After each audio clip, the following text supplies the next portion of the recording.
Action. Hi, I'm Kristen, and this is the Nitty Gritty.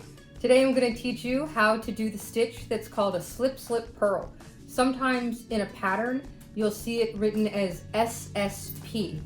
The slip slip purl is a stitch that's used to decrease the amount of rows that you have in your piece. And so yeah, here we go. We're going to learn the slip slip purl. First, you start by the slip slip.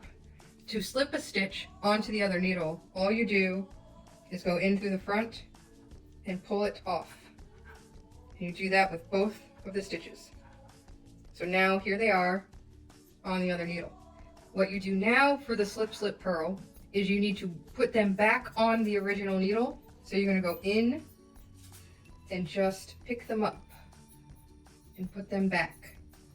That pretty much looked like a pointless thing to do, but what it did was it changed the direction that this stitch is sitting on this needle. And now what you need to do, and this is the part that's really tricky, what you need to do is take your needle and go in the back. Go to the back of the second stitch and under and through both,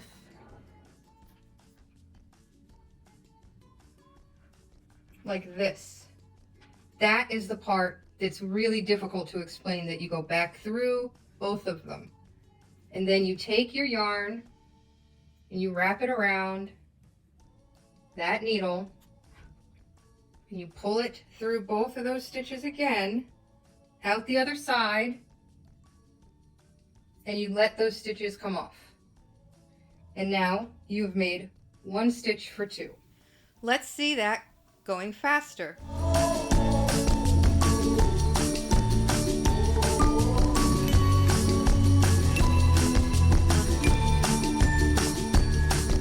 Now you know how to do a slip slip purl. Happy knitting. Thanks for watching.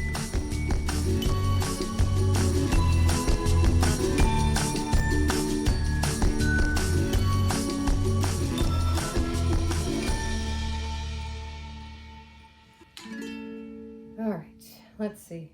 Be reals. Be real. Action.